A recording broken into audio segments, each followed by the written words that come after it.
वहीं NEET paper leak मामले में राजस्थान से बड़ी खबर आपको बता दें कि नीट पेपर लीक मामले में राजस्थान में बड़ी कार्रवाई। राजस्थान में एसओजी की बड़ी कार्रवाई हुई है। एसओजी ने 45 लोगों से पूछताछ की है। 3 मई 2026 को नीट का एग्जाम हुआ था और उसके बाद अब कहा जा रहा है कि पेपर लीक के मामले में जो भी लोग मुलविस नजर आएंगे, जो भी लोग इसमें शामिल पाए जाएंगे, उनके खिलाफ कड़ी कार्रवाई की जाएगी। और इसी वजह से अब इस नेटवर्क को तलाश करने के लिए राजस्थान में पुलिस एक्टिव हो गई है। 45 लोगों से इस वक्त पूछताछ की जा रही है। ये जांच सीबीआई को सौंपने की बात भी सरकार की ओर से की गई कि इस पूरे मामले की जांच सीबीआई से कराई जाएगी और जो भी मुजरिम इसके पीछे पाया जाएगा उसे बख्शा नहीं जाएगा, क्योंकि ये बच्चों के फ्यूचर से जुड़ा हुआ मामला है, इसे हल्के में नहीं लिया जा सकता। सरकार अपनी सफाई यहाँ पर पेश कर रही है।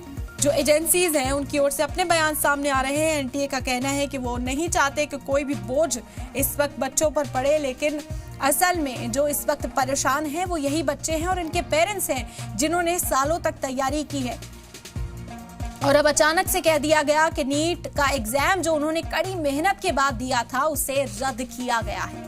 एसओजी ने फिलहाल 45 लोगों से पूछताछ की है, लेकिन इस पूरे नेटवर्क का भांडाफोड़ आखिर कैसे होगा? ये कोई पहला मामला नहीं कि नीट का एग्जाम यहां पर रद्द हुआ। इस तरह के मामलात लगातार मुल्क से सामने आ रहे हैं। कई पेपर लीक एक के बाद एक हुए, जिसके बाद स्टूडेंट्स ने नाराजगी जाहिर की, वो सड़कों पर उतरे, बड़ा प्रोटेस्ट किया। बावजूद उसके पेपर लीक नहीं रुक रहा है। विपक्ष भी इस वक्त सरकार पर निशाना साधता हुआ नजर आया। राहुल गांधी का रिएक्शन भी इस बारे में आ चुका है और तमाम लीडरान इस वक्त यही फिक्र जाहिर कर रहे हैं कि आखिर पेपर लीक मुल्क में कब तक, देश में पेपर लीक कब रुकेगा, बच्चों के फ्यूचर के साथ खिलवाड़ होना आखिर कब बंद होगा। यही सवाल इन बच्चों का भी है जो इस वक्त सड़कों पर उतरे हुए हैं। कई साल की मेहनत है।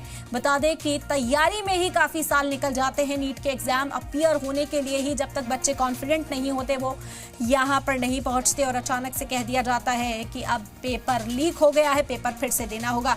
इसी पर ज्यादा बातचीत करने के लिए हमारे साथ जुड़ गए खास मेहमान doctor Vipin Kumar Sharma, director of growth physics वाला से इस वक्त हमारे साथ है। आपका स्वागत करते हैं डॉक्टर विपिन कुमार शर्मा। आपसे समझने की कोशिश करेंगे क्योंकि आप उन बच्चों में रहते हैं, उन स्टूडेंट्स पे रहते हैं, उनकी तैयारी में कहीं ना कहीं आपका एक बड़ा हाथ रहा है। तो इस वक्त वो जो प्रेशर आ गया है बच्चों के ऊपर, किस तरह से हैंडल किया जा रहा है, कैसे आप इस पूरे सिनेरियो को देखते हैं? मैम, मुझे लगता है कि इस पेपर लीक से 3 इंपॉर्टेंट लोग हैं जिनकी हानि जो है जुड़ी हुई है डायरेक्टली। सबसे पहला जो फैक्टर है वो स्टूडेंट ही है, क्योंकि स्टूडेंट मैम एक बहुत ही कच्ची उम्र में एक सपना देखते हैं डॉक्टर बनने का, एम करते हैं कि आगे चल के देश के लिए कुछ करेंगे, they will do something for the welfare of society, for the welfare of human beings. And वो जब तैयारी स्टार्ट करते हैं, कई बच्चे 9th क्लास से तैयारी स्टार्ट करते हैं, कई 10th क्लास से, 11th क्लास से, 12th क्लास से, जो 3-4 साल का इन्वेस्टमेंट है, जब वो इस एग्जाम को देकर फ्री हुए थे, आई हैव सेंस्ड दैट कि बहुत सारे स्टूडेंट्स हैं जिनका पेपर बहुत अच्छा हुआ था। एंड बाकायदा मैंने कुछ स्टूडेंट्स को इंटरव्यू किया, उनके बारे में जाना, उनकी जर्नी के बारे में जाना। वो जो मेहनत थी एक दिन में खत्म हो जाती है मैम, एंड दोबारा अपने आप को वापस लाना on the journey, on the track, and दोबारा से वो सारे के सारे काम करना, ये बहुत डिफिकल्ट हो जाता है स्टूडेंट्स के लिए, क्योंकि वो एक तरीके से इस जर्नी को एंड मोमेंट तक पहुंचा चुके थे। अब उनके लिए बहुत डिफिकल्ट होने वाला है। एंड जो सपोर्टिंग एलिमेंट्स रहते हैं वो रहते हैं टीचर्स और पेरेंट्स को हमने देखा है बाकायदा एग्जामिनेशन हॉल तक बच्चों को लेकर जाते हैं, पूरी जर्नी को ट्रैक करते हैं। एज अ टीचर्स हम उनके साथ पूरी साल खड़े रहते हैं, 12-12, 13-13 घंटे की क्लासेस हम लोग लेते हैं एक शॉट में। तो बाकायदा सबके लिए दोबारा से to come back is very difficult.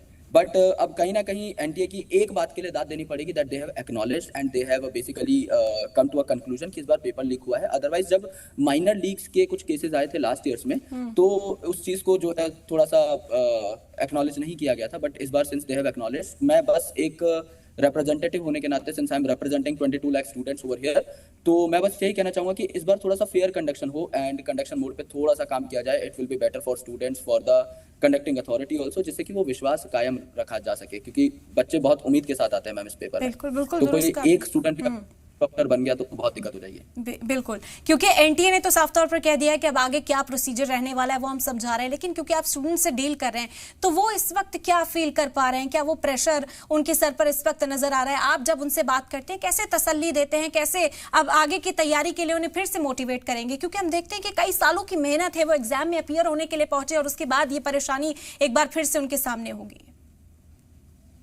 Ji ma'am, हम बस उनको दिलासा ही दे सकते हैं और बस ये प्रण ले सकते हैं कि उनकी तैयारी में हम उनके साथ रहेंगे एंड टू एंड, जैसा कि हम लोग एक शिक्षक होने के नाते उनको हमेशा भरोसा दिलाते ही आए हैं और हमेशा उनके साथ कदम से कदम मिला के काम करते हुए आए हैं। उससे ज्यादा हमारे हाथ में कुछ, बस कंडक्टिंग अथॉरिटी ने अगर एक फैसला ले लिया है, then there is no retaliation from students and from teachers and.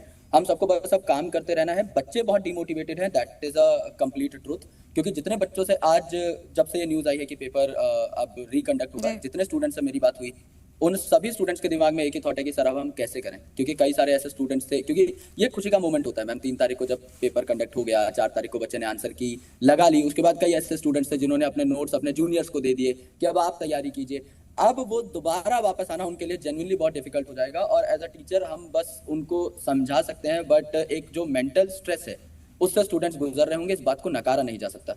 कहीं ना कहीं इस बात के ऊपर थोड़ा सा हम पर्दा डाल सकते हैं, बात धीरे धीरे दूर हो सकती है वक्त के साथ, लेकिन स्टूडेंट्स आर इन मेस, ये एकदम सही बात है कि उन्हें एक्सेप्ट कराया जा सकता है। लेकिन आप एजुकेटर की साइड से देख रहे हैं, आप स्टूडेंट्स का पेन भी देख रहे हैं, आप तैयारी भी देख रहे हैं, आप एजेंसीज को भी देख रहे होंगे, कहाँ लगता है कि अकाउंटेबिलिटी की कमी आ रही है, कहाँ पर ये जो पूरी स्ट्रैटेजी एक तरह से है ये लैग कर रही है? क्योंकि ये पहला पेपर लीक नहीं है, हम देख रहे हैं कि कई कोर्सेज ऐसे हैं जो इसी तरह से जो है अफेक्ट होते हुए नजर आए हैं पीछे भी।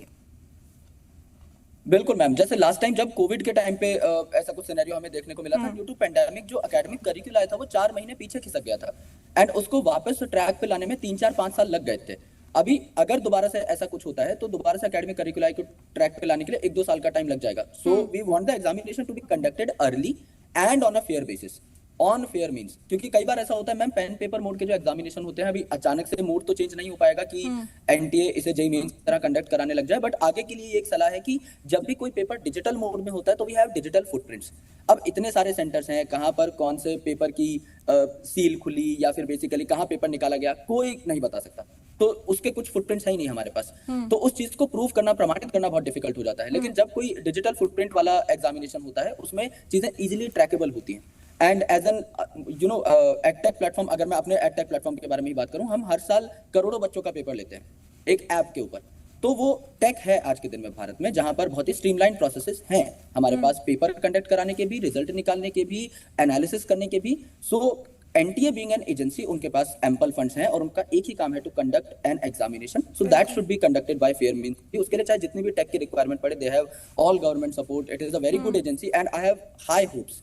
मैं एज अ एडुकेटर वो देखता हुआ आ रहा हूँ एक जर्नी जहां पर स्टूडेंट्स के साथ बहुत गलत हो चुका है, लेकिन अब मैं चाहता हूँ आगे कुछ भी गलत ना हो, तो एनटीए को इस चीज पे थोड़े से स्ट्रिक्ट एक्शन और स्ट्रिक्ट नॉर्म्स पे काम करना चाहिए मैम, थोड़ा सा। बिल्कुल, क्योंकि इनजस्टिस जैसा लगता है जब रिकंडक्ट होते हैं इस तरह के एग्जामिनेशंस और पूरी तैयारी के साथ वहां पर बच्चे पहुंचते हैं और फिर उन्हें पता चलता है, तो कितना मनोबल उनका गिरता होगा, कितना डिमोटिवेट वो हो जाते होंगे, ये समझा जा सकता है। बेहद शुक्रिया करेंगे आपका, आपने अपना कीमती वक्त दिया, इस पूरे केओस को आपने बेहतर समझाया।